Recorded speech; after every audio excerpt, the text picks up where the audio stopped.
Hello, welcome to Sitcom Geeks. I'm Dave Cohen. And I'm James Carey. And today, this episode, we are going to be looking at a lot of the competitions that are around at the moment and some of the instructions and how to follow them. But we're going to talk a little bit about the Galton and Simpson Bursary and other things. But our main part of the episode is going to be part 2 of the Pixar 22 rules of comedy writing. So we'll get to that. Storytelling in particular, but it's more that we're sort of what can we learn from the basically bulletproof system that Pixar seem to have. So you don't really want to argue with Pixar. I not think. really. If Pixar say this is how you do it, then you do it that way. But and also there are differences in terms of writing a half-hour comedy to writing a 90-minute movie. But again, but anything that gets us thinking about how to write sitcoms better is got to be all good. So to kick off the kind of the dispatches, as it were, the first thing to mention is the fact that you probably know by now that we have a Patreon scheme, and I'm just going to mention it before we mention a whole load of other stuff, which is not our Patreon scheme, but I thought I'd get it in early. So if you join us on Patreon for not very much at all, go and have a look. Sitcom Geeks Patreon. If you Google that, you'll find it. And you will enter a community of people who are all trying to write better scripts, learn from each other, learn from us, loads of extra audio, and loads of extra little podcast bits and moments, and plus an audio version of my book and loads of other things besides, and also access to a Facebook group, a private Facebook group where people just generally chat about stuff. And so we recommend that. So there are links in the show notes to that, I hope, and go and look for that. We have a regular Facebook page too. We're also on Twitter at Sitcom Geeks, but join us on Patreon. And there's lots more for you there. Thank you. Yes. The other thing to say to that is our podcast is hosted by BCG, the British Comedy Guide, and so we have an offer, or they have an offer for listeners, don't they, Dave? Tell us about that. They do. Yes. They comedy.co.uk is the website address. That's probably the one that you know them by. But they have this scheme. It's been running for a while now, but it's got a lot of things added to it now. The BCG Pro side of the guide, and if you join that, actually you can get £5 off joining that if you put in the membership code when you're joining. If you put the name Sitcom Geeks, all one word, capital S, capital G. So it's worth joining from that point of view. You get £5 off, but they do a lot of exclusive competitions. They've got their own competition that they're running at the moment for writers. I mean, in fact, we did a competition with them last year, the 10-page script challenge, which turned out to be very popular. They have their own talent awards. The deadline for them is the end of July. You can you send in 2 sketches, and you get the prizes include having your sketch made and a placement on a show for the overall winner, which details to be confirmed. They were all set to kind of sort that out, but then something called lockdown happened, so we're not sure, but they're definitely it's a prize worth having. So they have those competitions, and I think they are exclusive to people who are members of BCG Pro. So there's loads of stuff that they've got on there in terms of workshops, classes, information, and in a way, Sitcom Geeks, we're all about getting you to write the best script you can, and using that script as a calling card and just getting you to base camp there. But we don't do loads of industry extra stuff and all that kind of business. So BCG Pro are well worth having a look for a window onto that wider comedy world, as it were, and also non-sitcom stuff as well. But there's also another thing called the Yellow Door Script Call from BCG Pro. The first round deadline for that is the 12th of June 2020, so that's coming up quite soon. And what they're after is 3 scenes, and the 3 winners will have a chance to have their final script optioned by Lucy Lumsden, who used to be the head of comedy at the BBC. She now runs Yellow Door Productions, and then it gets pitched to channels. So I don't think, it's, no one's going to make any rash promises, but it's a really good way in. And what you need to do is send them a complete story in 3 scenes. So that's really economic storytelling, maximum of 10 pages. The story can be as simple or as ambitious as you like, but either way, it needs to have a beginning, a middle, and an end across the 3 scenes, and make us laugh. I think that is not an unreasonable request for a comedy script competition. So that's on BCG Pro as well. The Yellow Door script call, do look for details for that. And that the first round deadline for that is the 12th of June. So there's that. And then there's the Sitcom Mission, which Dave, you know a bit about. Tell us, what is the Sitcom Mission? Yeah, the Sitcom Mission been running for years. I think it was didn't run last year, but it's a regular competition that's where you send in a 15-minute script, and the prize is that your script gets performed live. In front of an audience. Yes, by decent actors. Again, it just means that you get your proper actors. The show gets up on its feet and you actually hear it, and it's. I think that's a really good prize. And we've got one or two Patreon members who've got to the final of that, and I know that they found that read through stuff really helpful. And the winners have gone on to get pilots commissioned by sort of big companies like Hat-Trick, for instance. So it is worth entering.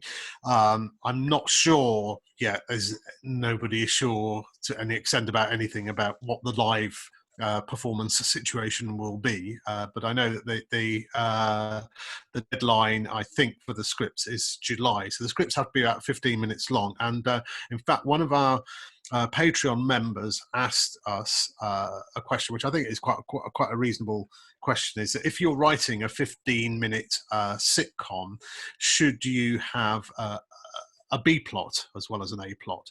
And it is a good question. Yeah. If I sort of answered that, but then I also got in touch with the Sitcom Mission people and asked them what they had to say about that.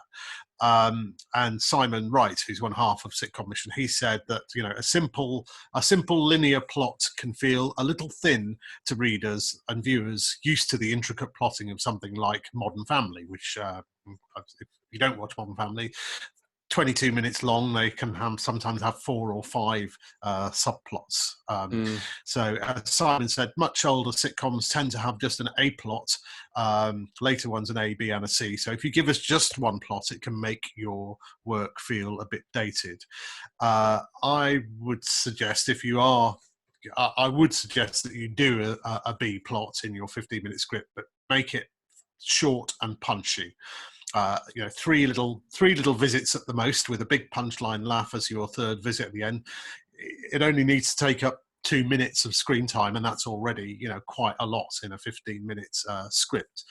So that would be what I would add to what Simon said on that. Have you got anything to add to that, James? Yeah, I think it is a tall order. Bear in mind that American scripts are sometimes only 22 minutes, and you can get an awful lot in. So I think probably less is more, but I think just one linear plot probably isn't quite enough. And it may be your B plot is essentially a running joke or something. But I think, but also it just depends on the script, of the characters, the situation. So there are no hard and fast rules. And the one that wins will probably be one that has no subplot at all. You know what I mean? It's just like, these rules exist, and then the people who finally scoop the prize, as it were, break all the rules, but they break them in the right way, and it's funny, and funniest wins. Yeah. Mm-hmm. So there's that. Where can people find details of the Sitcom Mission? We'll put links in the show notes. Yeah, I'm pretty sure Sitcom Mission is linked in with the British Comedy Guide, or it was, but even if it isn't now, if you just Google Sitcom Mission, you will find all the answers to your questions. They also have a Twitter handle @Sitcom Mission, I've just found. as well. So, and I think that might be also something to do with the comedy crowd as well. So they're another bunch who are trying to get stuff going. So the other thing to announce in our parish notices is a fairly big deal, really. The BBC decided to do a thing called the Galton and Simpson Bursary, which is a comedy writing competition. But in a way, it's just a way of opening the doors out to people and to new voices. And the prize is essentially a bit of development, a bit of money, $5,500, with our one final award winner will have their script developed for broadcast consideration with advice and input from leading industry practitioners. So in a way, it's the BBC looking for stuff that might become a show. So the BBC Writers' Room is looking for new voices and new writers to develop, whereas with this, they are actually looking for a show. And so this is your chance. And what you need to submit is a sample comedy sitcom script of 30 pages maximum. It says 30 pages, 30 minutes maximum, but but I would just, they say they don't want scripts of longer than 30 pages. Do not send them more than 30 pages. And they also want a series development plan. Dave, what is that? That's a very good question. And it's not something that I've seen that the BBC have asked for before, but I think as well as that, they're asking for a one-page biography / statement. And I don't think they've seen those asked for before. I think if you're still working on the script, I mean, you've only got 2 weeks to go, and so you've presumably done quite a lot of work on your script already. But it's definitely a series development plan is something that even if you're not actually doing it when you're coming up with the script, you should be thinking about. And I guess really what they're looking for is, is this a character or a couple of characters that I'm interested in enough to want to see, I want to come back and find out more about them. I want to see them try and fail each week in a different way. It's in the last 2 years, I think, in addition, now that we're talking more about comedy drama and narrative, and even though there is this contradiction that comedy characters never learn from their mistakes, whereas drama characters learn from their mistakes. And so square that circle, comedy writer. So that's what they're kind of, if they can see that this is more than just a bunch of people in a place, it's a bunch of people who something is going to happen to and something is going to develop. These people aren't necessarily going to learn. And again, we've talked about, people in families who do learn in each episode, and they learn enough to say sorry at the end of the episode, but they haven't quite learned enough so that when we come back next week, they're going to make the same mistake, which is kind of what we are all like, really, isn't it? We all do that. So that's a kind of way, but of making sure that you have a character who isn't just like a one episode wonder. Really. Yeah, and so I've read a number of scripts in the last few weeks and months where I think, Dave, you've mentioned before how the plot and the story are not quite the same, but we're treated as the same. So the setup episode, once it's sort of set up, you think, I have no idea what future episodes of this will be, because it feels like the character's only goal has been achieved in some way. So what you need to do is establish a sort of an uber goal for your character and make sure that all 6 episodes have got a mini version of that goal, or an achievable bit of it, or at least that they think it's achievable in that way. So you probably only want a paragraph on each story, and you don't need to flesh it out and develop it, but you just need to demonstrate, you want it to be an exciting read. You want to go, oh, that will be good, and oh, that's exciting, and oh, I can totally see that. So you want to build a bit of confidence.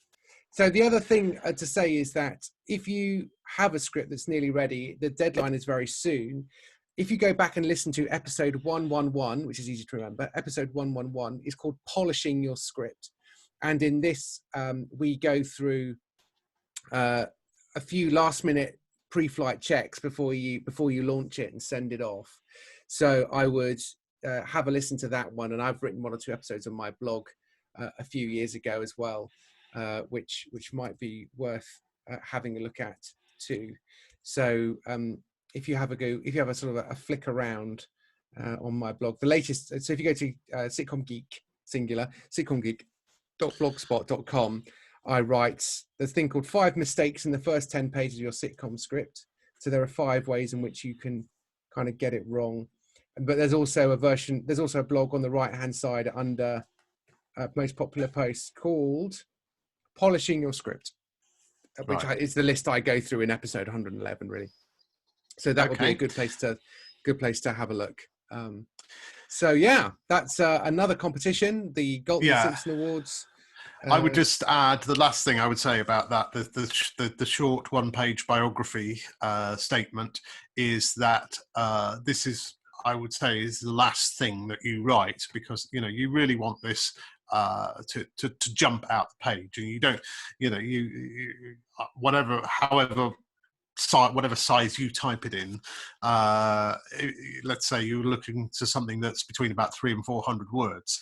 You want to be able to say in 300 or 400 words what your show's about, who the show's about, why is it funny, how are we going to imagine this show is going to develop, and if you've got a couple of jokes that can go in there as well, then that's great. So you really, but that's something you really have to put a lot of effort into, I would say, beyond just writing a funny script.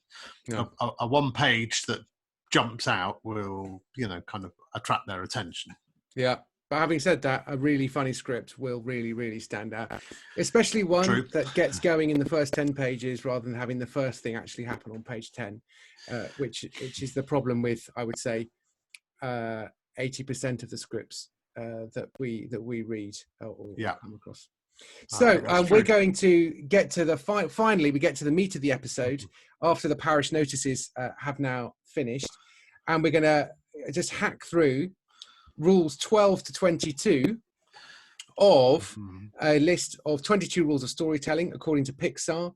This was from storyboard artist Emma Coates, who has compiled nuggets of narrative wisdom she's received working for Pixar over the years. So hopefully there are some things here that we can learn from.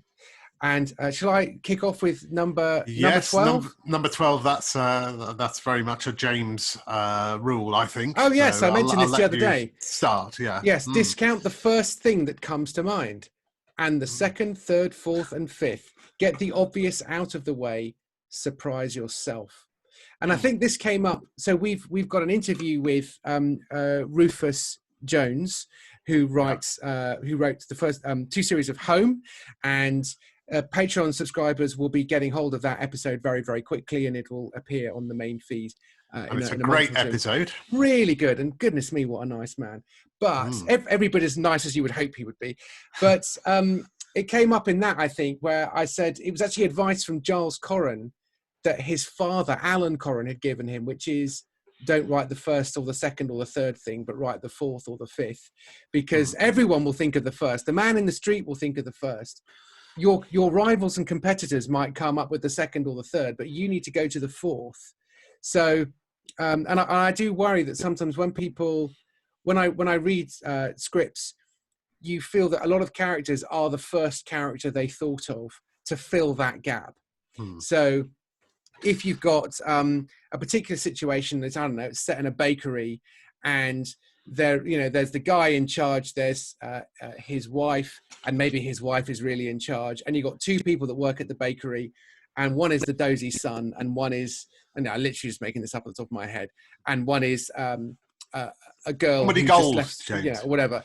But it just, sometimes you feel like they settled on those characters very, very quickly, and they don't really have anything to say. So I think it's really good advice that you just need to just give it 10 more minutes, give it, and then take a break, and then give it 10 more minutes, and then sleep on it, and then have another go at it, and just work out, what is a less obvious way forward for this character or this idea or this story.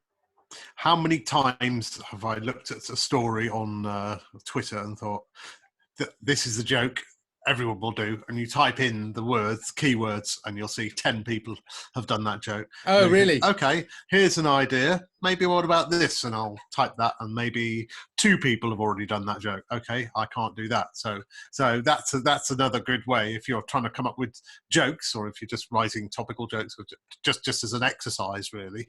As it says, surprise yourself. So shall we go on to the next one?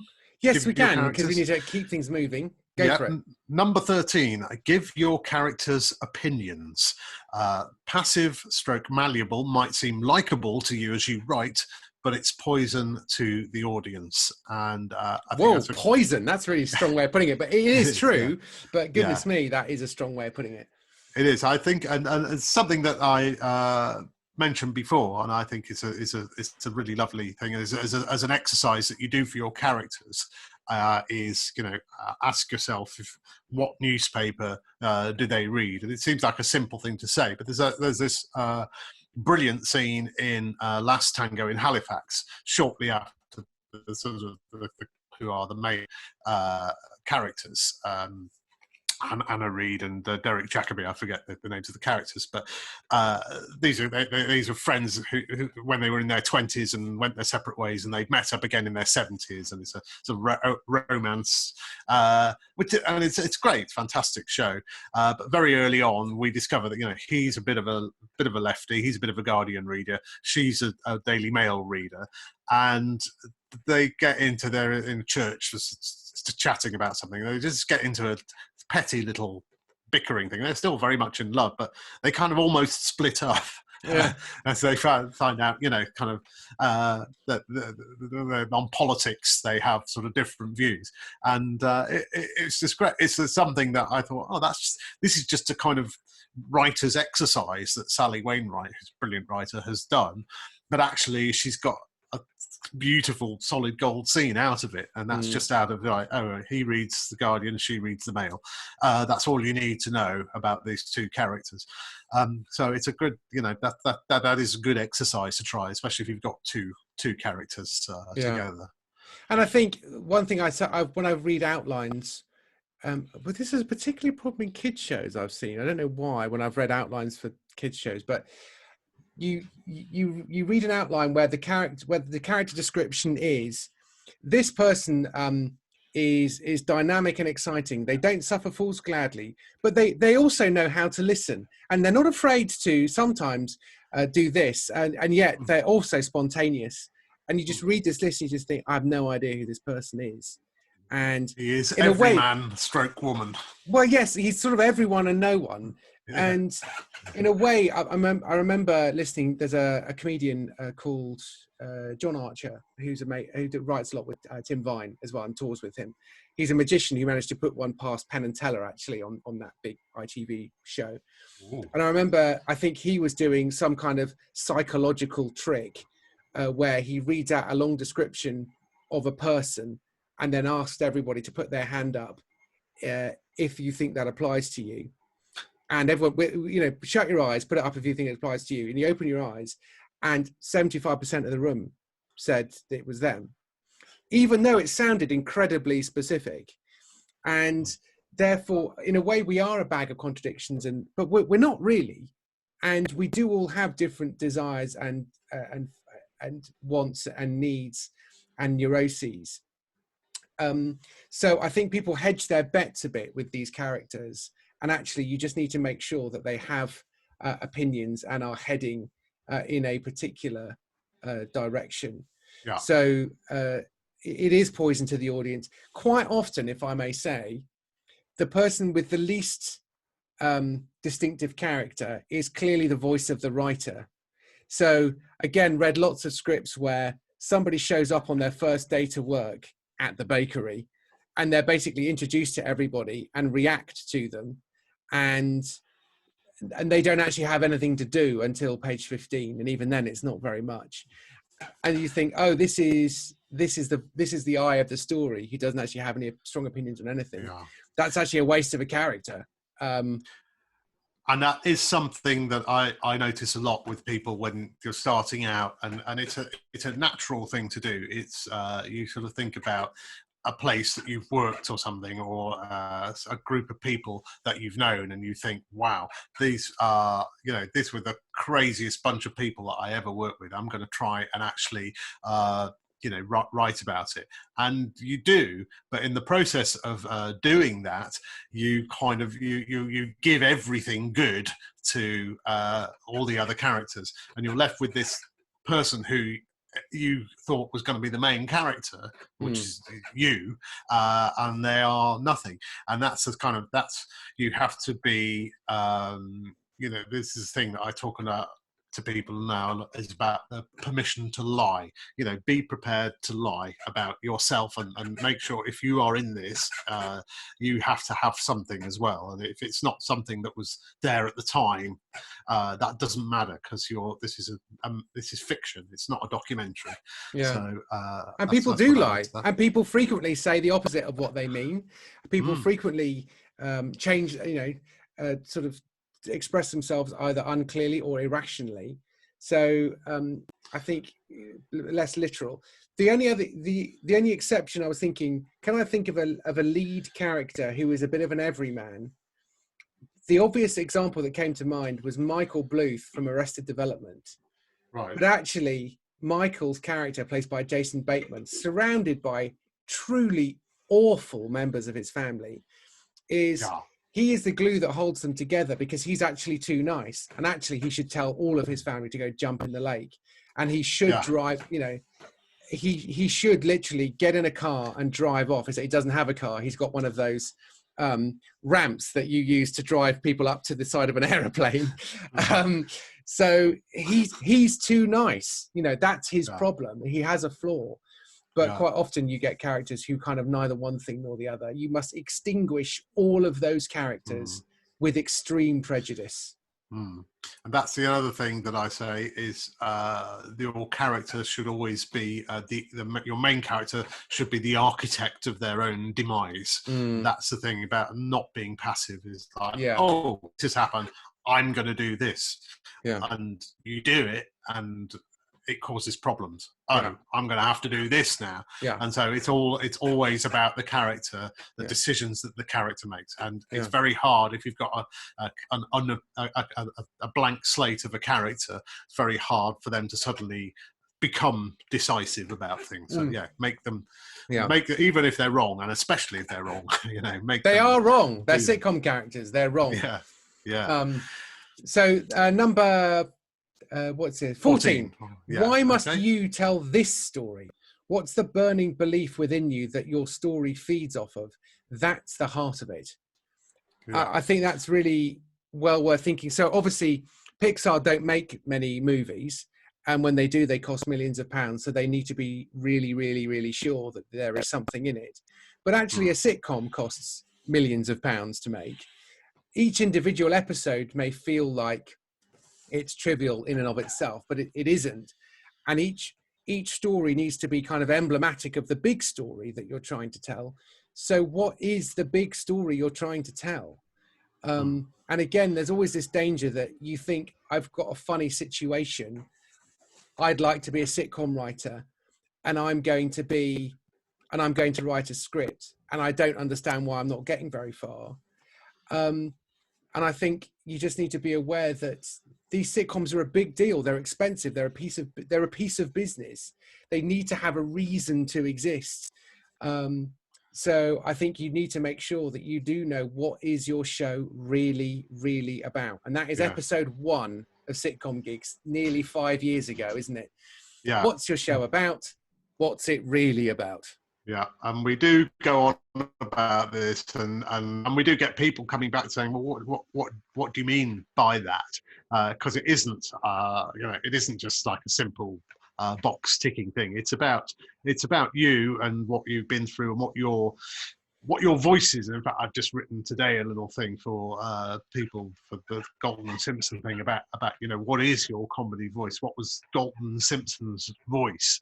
And it's a very distinctive thing, that it's made up of all of your your life, really, everything that's happened to you, the people around you, the decisions you've made, the things that you like, the music that you keep coming back to. It's all those things, and then it's taking something that's probably ideally is a little bit familiar, so that people aren't just completely thrown into something new. But it's you. The most successful shows are usually something that has something that's a bit familiar, but then brings something new to it. And so that's the thing. What is the new thing that you are bringing to everything else that nobody has seen before, nobody has seen before? And obviously, that's a very, very hard thing to do. Yeah. No, it's true, and I think it's easy to see writing as a hobby, and in actual fact, you are trying to write stuff that is gonna matter. And I think the Galton and Simpson Bursary is particularly. It's worth bearing in mind that you're not mucking about. You are pitching a show to the television for them to make and spend millions of pounds on making, and you are competing against hundreds and thousands of other people. And in order to get that show onto BBC Two or Channel 4, not Channel 4, they won't make it. Well, they could do. BBC Studios could make it for Channel 4, I suppose. They can do that now. But, you're competing against Paul Whitehouse, and you're competing against Simon Nye. You're competing against Richard Curtis. So you better have a pretty clear idea of what your show is about. Because if it's just a bunch of people in a room trading one-liners, or if it's a series of calamities, Miranda isn't just a series of calamities. It is about a relationship between a mother and her daughter that hadn't really been done in any recognizable way before, in a mainstream way like that. And Miranda knew exactly that's what her show was really about, even subconsciously. So, every show's got to have a bit of a secret sauce, and it needs to be linked to something that you sort of want to say, or a condition, or a debate that won't ever quite go away. It's got to be some kind of eternal thing. Yeah, and I mean, you're saying Miranda is a new twist, but I mean, it's kind of the story, the parent and child story. Whether you go to Hamlet, or you can go way back to all sorts of stories, and they are about relationship between a child and a parent, and that's everything that the story is about. Miranda is Hamlet. Discuss. Miranda is Hamlet. Discuss. Great. That's good. That's good. Should put that in the show notes. Number 15. So, 15. If you were your character in this situation, how would you feel? Honesty lends credibility to unbelievable situations. Okay. So that's kind of a little bit what we've been talking about already, but what is your point of view, really? I suppose what are you bringing to this? What is that's the sort of what's it really about? And I mean, I do find there's another problem sometimes with scripts where somebody has got a thing they really want to say. They've got they have a point of view. We discussed this actually with one of the scripts that we mentioned in the when we had the sort of the big competition. We had lots and lots of scripts, and the one script that didn't get through, or I think it might have just got through to the sort of second round, but it was what it had, which none of the other scripts had, was very, very strong opinions, and it was just about a guy who owned a dog, but the strength of his feeling about what it's like to be a dog owner in certain situations kind of drove that script and gave it something, even though it wasn't. There were other things that weren't quite right about it, but that was something that made you go, right, okay, there's a passion to this script that I haven't seen in the other scripts. Yeah. So I guess that's a little bit of what that means. Yeah. Yeah, and also I would just add that just you don't, it says if you were your character. Well, you're not any of the characters in your show, but you need to put yourself in the position of all of the characters and make sure that they feel and react honestly to the situation, because it is infuriating. And it you know, there are so many ways for a script to go wrong, which is why, you know, we're on episode 140 and we've just still not really cracked it, have we? That the moment a character does something where you just think they wouldn't do that, that doesn't make any sense at all. You logically, that doesn't make any sense. Or in a murder mystery, you go, okay, you call the police. I don't believe you wouldn't call the police there. And there's obviously genre, you know, sort of things that work within that. But overall, I think people think, if you're not careful, if it's a sitcom, then people can just make it worse and do ludicrous things. And you go, no, it has to be honest to the character and the situation. And your skill as a storyteller is you have to shut down options that would be your first, second, third choice, so that they then do the most credible of those options is choice number 4, which makes it worse. And now they have to do this, which makes it worse. And now they have to do that. So you want to be, you want the character to react honestly to the situation, honestly to their character. I'm going to put you a little bit on the spot here, James, because this is something I've been thinking about a lot since we interviewed Rufus. And one of the things that Rufus pointed out, we always talk about the comedy shows that we love and what made us enjoy things. And he made a very good point, which I hadn't thought of before. He said that as well as the comedy shows that he was watching and loving, like Seinfeld in particular, he mentioned, but he said it was also shows like Breaking Bad and The Sopranos, which were like serious dramas that had comic aspects to them. And then I started thinking about that, and I was thinking as well about films by the Coen brothers, for instance, that are you couldn't really call them comedies, but they have sort of comic conceits about them, I think. And you and I have often talked about, you know, these characters who a character does something, and the explanation is, well, I'm a psychopath or I'm a sociopath or whatever. Yeah. And we always find that a bit unsatisfactory. But given what Rufus is saying, given that so much comedy now has been influenced by the likes of sort of Breaking Bad and the Coen brothers and things, what do you, as a sort of counter to this Pixar thing, I'm not me, but I'm being a sort of devil's advocate and saying, you know, well, why should the character have to have that kind of honesty? Why can't they just be that sort of Breaking Bad type person? Well, I mean, I've not seen Breaking Bad, but doesn't he basically start selling drugs in order to pay for medical expenses? Yeah. So he does a bad thing for good reasons. So I think what you're looking for is your characters can do anything you want if you give them a strong enough reason to do them. And so I think in a way, these are influential things and ways of telling stories, but you want to use your serial killer psychopath character extremely sparingly, because they do just make decisions that we can't even empathize with.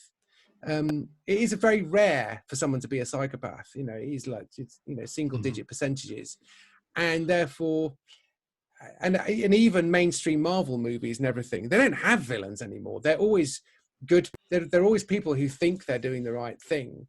There are very few Cruella de Vil's who, you know, and Montgomery. Just rewatching The Simpsons with my kids. You know, Montgomery Burns is a proper evil character, and you just don't really see characters like that these days. So I think those shows are influential in terms of how far you can push things. But normally, if you look at those, they're always very skillful at taking these characters from a place of normality to a place of how did I get here? Yeah. And I think an unusual situation. There's a lovely moment in a book by Michael Frayn, who I think should have been a sitcom writer, rather than wasting his life writing award-winning novels, and translating Russian plays. But he wrote a book called Headlong, which is about a guy who steals a painting from his next door neighbor.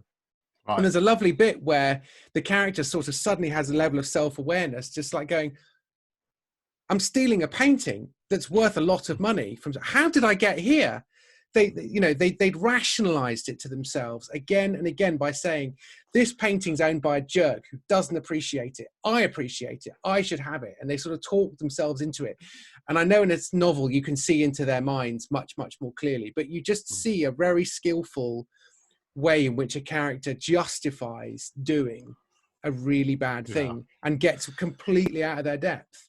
So I think it's just taking those little steps and breaking them down, really. Because otherwise we just think of The Sopranos and the extremity of it and Breaking Bad. But the reason they're such skillful, stories is because there's no one weak link in that chain to get you there, is there? Right. Yeah. Would you say? Yeah, I think that's a very that's great. And got out of that one. I sprung that on you, and it's fine. That was a great answer. Very good answer. So that's a good point. I shall bear that in mind. Number 15 there. So let's move on to 16.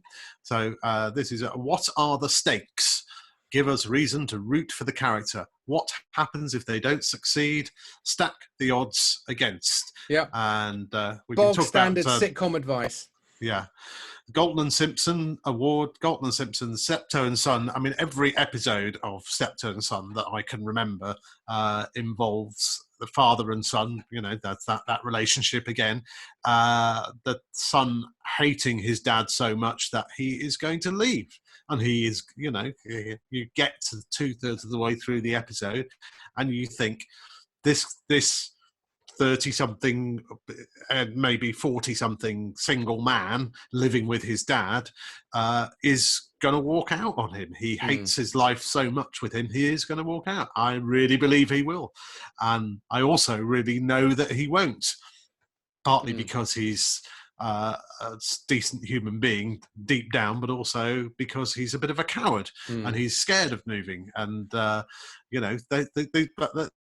these are really hikes every episode, every episode, and it's not, it's believable every time. It'll be some very petty thing that makes it happen, but the characters are so strong. That we are invested in them. We believe them. We feel Harold's pain, I think, while also thinking he hasn't got the gumption to do it. Yeah, and I think they skillfully mine that very well. And I think all the classic sitcoms have got that kind of thing. But I think just when we apply it to our own scripts, what happens if they don't succeed, I think is a really key question. Because sometimes you have a character, it's very easy to set up a character with a quest. And if they don't succeed in that quest, it's only a shame. It's not a disaster. And I think it's a way of, and you can confect possibly stakes in terms of if they don't do this, then terrible things will happen. But ideally, you want it to be linked to their own self-esteem, life quest. Is this what they thought? So, for example, in Porridge, another classic sitcom, we've often said on the show is about little victories. The only way to survive lockdown in a prison is with these little victories and putting one over on Mackay in particular, who was the overzealous, harsh father figure, if it's a fake family, as it were, and if it means basically stealing a tin of pineapple chunks, then that's what it takes. And so it's always getting away with it, and you get a sense that they need to get away with it in order to stay alive. Because the moment they give up, they're broken.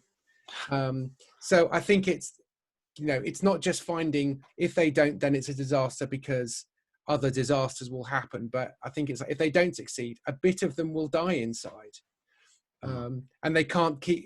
So I think thinking about it in those terms might help. Yeah. Okay. 17. Number 17. No work is ever wasted. If it's not working, let go and move on. It'll come back round to be useful later. Oh, yes. Yeah. I mean, I think in a way this relates to discount the first thing that comes to mind, second, third, fourth, and fifth. You might think to yourself, well, I don't want to do all the work for the fourth and fifth if the third one's good enough. And actually think, well, maybe the third one is good enough, but the fourth and fifth one might come in handy in the future. You might discover late that the third one won't work, and now you need the fourth one. Or it may be that you didn't need the fourth one after all, the third one worked. Lucky you. But I think, you know, the script, the 30-page script is just the tip of an iceberg of work, story, plot lining, character, you know. And I think that's possibly one of the reasons that the scripts that people are writing are frustrating, is because I think people think, you know, it should be really good after this much preparation. And actually, the more experienced comedy writers get, the more they know how much work it is. And so today, just as an example of that, I've got a 7-page outline of a murder mystery, which is a sort of possibly commissioned script, but I'm not at that stage yet. And I was told that I needed to basically clarify the story in story order rather than explaining the plot of the story and the characters and the story of the week and all that kind of stuff. And actually I thought, what will probably happen if I'm not careful is I'll end up with a 15-page outline that's just too long and too complicated. So what I'm going to do is I'm going to boil down everything to a page and a half. So I'm really clear on what the story is. So I'm essentially pruning everything back. And then I'm going to sort of regrow it again and start to put in the detail that I need. And so I spent 4 hours doing that this morning, creating a shorter document that I can't use. But I've done it for me because I know that the next proper document I send is really significant. And so it just feels like if it's not going to turn into a joke that's going to be in the script, then it's a waste of time. It isn't. It really, really isn't. I think I remember when we interviewed Graham Linehan, he was at the point of was making yet another pilot for the IT crowd in America, and he was saying that they asked for exactly that. It's just like sort of strip away everything that you normally put into your work, and just the teleplay, they call it in America. So it's literally saying, you know, this thing is what happens now, and you know, you can, the amount of work that you need to put into to leave stuff out is actually quite an important point. And I'm sure, you know, I know I've mentioned before here Gary Delaney, the stand-up comedian, who reckons that he doesn't use 95% of what he writes. So he literally, you know, he's got his spreadsheets of his jokes, and for every 20 jokes that he writes, one joke finds its way into his live show. So, you know, that's a 95% failure rate for one of the most successful stand-up comedians in the country. So, I'd imagine, and Milton's joke rate would be the same. Tim Vine, whatever. I mean, they're writing hundreds and hundreds and hundreds of jokes. And in the same way, we, you know, sitcom writers, we need to be writing dozens and dozens and dozens of stories. And I think, and again, going back to stuff about plotting, and people do find plotting very hard. I think one of the reasons is people settle for a plot too early. And actually, there are plots that almost write themselves, or they feel so fresh that you can't wait to get cracking on them. But you'll only come across those plots if you think of 50 plots and then chuck away 40 of them. If you only think of 5, you'll pick one, and making that one work could be an awful lot of hassle. And then in the end, feel rather hack or familiar. Just think of 100 plots, and then 50 will be terrible. But one of them might spark something, another one might spark something else. And then there'll be one that you just think, wow, that's such a cool idea. And it's not only that, it's the plot that really explains what your show is about. So that is, it's a lot of work. And in a way, some work is wasted. I would say no work is ever wasted. That's not quite true, but that is the work, isn't it? It is pruning, it is trimming, it is getting stuff down, it is simmering, it is, and that's what I was doing with my outline today. I was actually reducing it. And that's, again, Rufus Jones was talking about really reducing the source down. I think that was a really good imagery. Yeah. And you can listen to that interview on Patreon very soon. Isn't that exciting? Yeah. So number 18, we're getting there. We'll probably whip through these last ones because we're probably out of time. Why don't you read 18 for us, Dave? Number 18, you have to know yourself. The difference between doing your best and fussing. Story is testing, not refining. Does that mean, sorry, do you have to know yourself as in know who you are, or you have to know yourself, you have to know the difference between doing your best and fussing? Either way, story is testing, not refining. I think that's the crucial point. I still don't quite know what that means. What does that mean? No. Okay, we're pushing time. We're going to move on. Number 19. Sorry, I'm going to cut number 18. It should be the 21 rules of storytelling, Pixar. I'm sure she knows what she means. Coincidences to get characters into trouble are great. Coincidences to get them out of it are cheating. Absolutely right. You get, per show, 1, possibly 2 coincidences, and they should all be within the first act. And if you start leaning on a coincidence, you can hide one by having a B plot which collides with your A plot, or your C plot that collides with your B or A plot. So we've sort of seen it coming, but it needs to be the fruit of steps that we've seen, so it doesn't then feel like a coincidence. But overall, I think, is it Measure for Measure, which is deemed to be a problem play because it is solved by a massive coincidence at the end, when a duke turns up or something. Yeah. I mean, there's a lot of it in Shakespeare, but a lot of Shakespeare is, a lot of it is like the sort of comedy, the music hall, End of the Pier or whatever, and it's the, or what people say is this kind of brand new thing of Fleabag talking to camera. I mean, Richard III is basically talking to camera the whole way through. They're called soliloquies, Dave. I know they are. Fun to write, the word soliloquy. A good Scrabble word. Can you have it in soliloquy? Is it 7 or 8 yes, letters? only one Q. So I guess you are winning at life if you put soliloquy down on Scrabble. You can take the rest of the year off. I mean, that is. Yeah, you'll need a couple of letters in place, really, because it's a lot more than 7 letters there. But let's not get into the minutiae of Scrabble at this point. Let's not. But I think yes, the 12th Night is all's well that ends well, love's labour's lost. They all have these kind of but I thought you were this twin. No, you're supposed to be a woman. No, I'm a man. For me, it's Midsummer Night's Dream and the love potions. It's like okay, use a love potion once.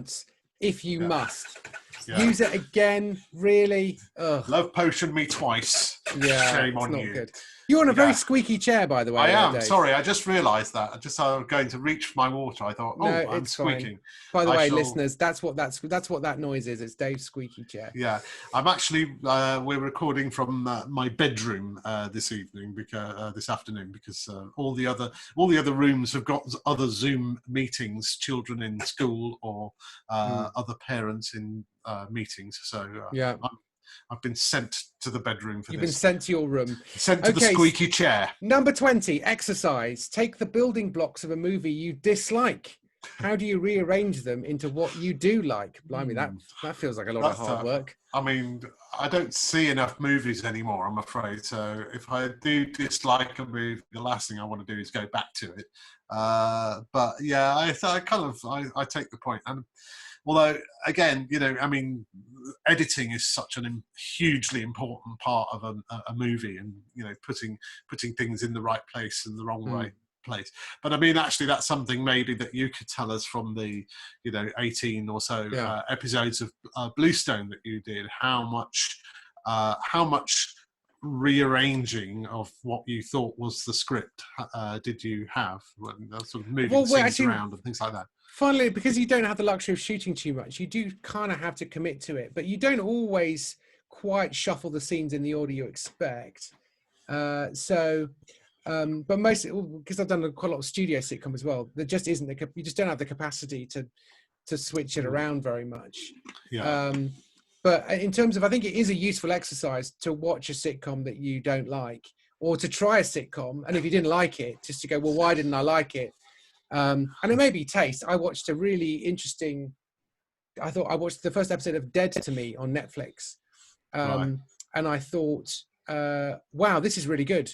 This looks really interesting, and I don't particularly want to watch it because I think I know where this is going, and I think it'll be really interesting getting there. But I'm not really in the mood for that at the moment. But some really fiery, great comedy, dark, about bereavement and loss as well. Right. So anyway, really good. But I just thought, and in a way, how would I rearrange it to something that I do like? Well, they've executed very well what they wanted to do. I just happen to not like it. But there are other things where you think, well, that really didn't work. Or I suppose trying to sort of translate this from a movie into a sitcom. I suppose that you sort of think, well, if that character, if I was more invested in that character, I don't have to like them, but if I was more kind of interested in how that character mattered. I mean, actually, an interesting one, I think, is the shows of Amy Sherman Palladino. We talked a little bit about.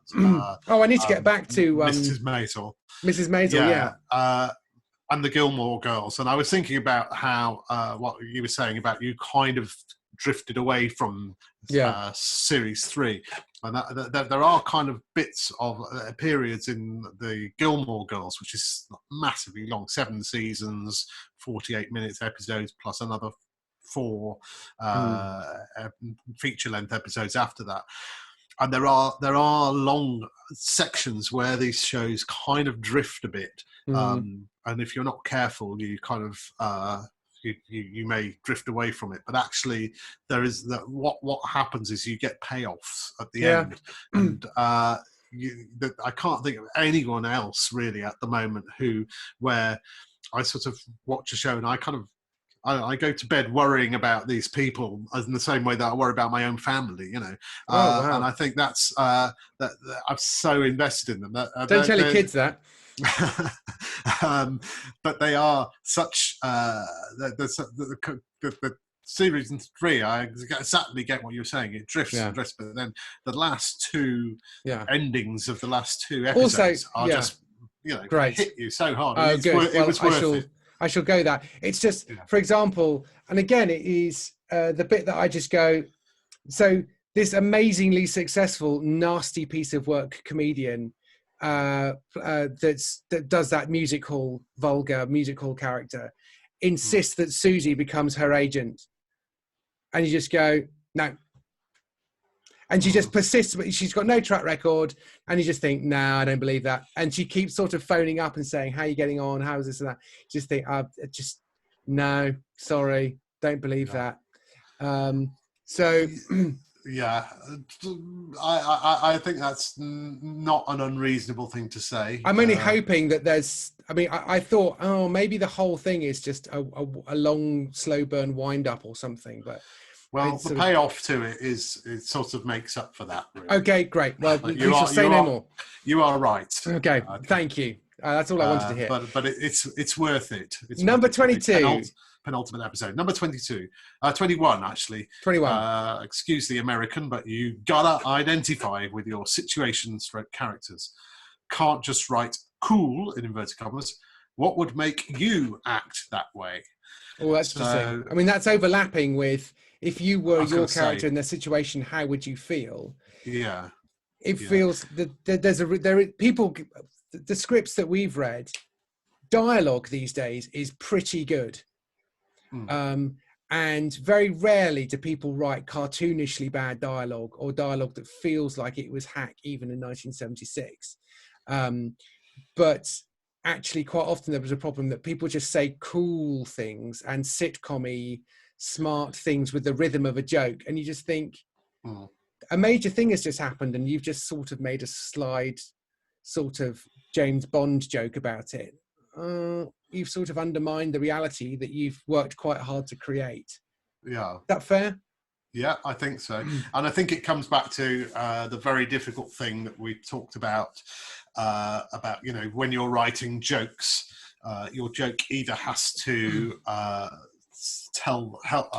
move the story on, or be a joke about character, or both of those things. And if it's neither of those things, then it's just a joke that's in there for its own sake, really. And so, as you say, as you're saying, you can't just you want that joke to represent that character. Again, Modern Family, which, is kind of winding down now. We're coming to the end of watching the last series. And, as you pointed out, Modern Family, it's gone from being the absolutely perfect sitcom to one that is just very, very funny, which is 220 it's gone from sublime to merely excellent. Yeah. But even now, watching it and sort of seeing the joy in a little bit, and you still, there is not a single joke in that show that is not either moving the story on or about the character, or both. They really are, and that's and I think that's what I would say that this means mostly, identifying with the characters. The characters are just saying things in the way that those characters say. If they say something that's not them, you spot it, and it just stands out.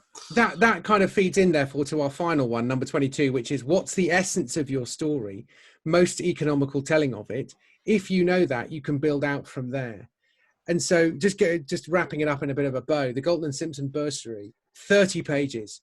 Do not send them 31 pages. Do not send them 40 pages and an apology. Send them 29, 30 pages. You don't really have time to make jokes that have no bearing on anything. You don't, 30 pages is not many. And so you want to get your story up and running, and you want to do brilliant jokes. But but you probably don't have the luxury of all these extra routines. I mean, maybe you do, I don't know. But I just think boiling your story down, what is the essence of the story, and tell it as economically as you can. Because time and again, you just get drifting scripts. 15 pages in, you think, I now see what the characters are trying to do. And then they do it. And then page 25, the story is over. And you've got 5 minutes of people standing around afterwards reflecting, and then maybe even setting up the next episode, which I don't think you should do. So, you need that rock solid story, which is the essence. How does this story represent the essence of the story? And I know I keep coming back to Galton and Simpson for obvious reasons, but to take a show like Hancock's Half Hour, which may seem a bit dated now, but if you look at the original, if you listen to the original radio scripts of Hancock, there's Hancock, and there are three main characters. And played by Bill Kerr, Sid James, Kenneth Williams. And then there's three main characters, and then there's two, and then there's one. And by the time you get to the last series of Hancock, which is the one that everybody remembers with the really famous episodes, the Blood Donor, the Radio Ham, it's just Hancock. And the next show that they write after that is Steptoe and Son. It's just dad and son and rag and bone trade in their place, and there's very, very few extra characters in that show. And it's so that's if you want to see economic storytelling, then accept that it's 40, 50, 60 years old, but watch a Galton and Simpson show and you'll see it. Absolutely. So that's our Pixar list. I think that's the end of the show. We are way over length, Dave. If you want yet more of our voices, join us on Patreon, Google Sitcom Geeks, Patreon, and join us there. You can also go to BCG Pro, and you can get £5 off their membership scheme, and there's loads of industry stuff and extra content. And they are very kind enough that they actually host this podcast on their servers and faithfully put it up every fortnight. And so we're grateful for that. They're also running the BCG Pro Talent Awards, the Yellow Door script thing. There's also the Sitcom Mission and the Galton and Simpson Bursary. Hopefully we've given you plenty of food for thought for your scripts, sketches, and everything else. Okay. I think that wraps it up. Thanks, Dave. I think so. Thank you, James. And we'll speak to you next time. Thanks a lot. Bye.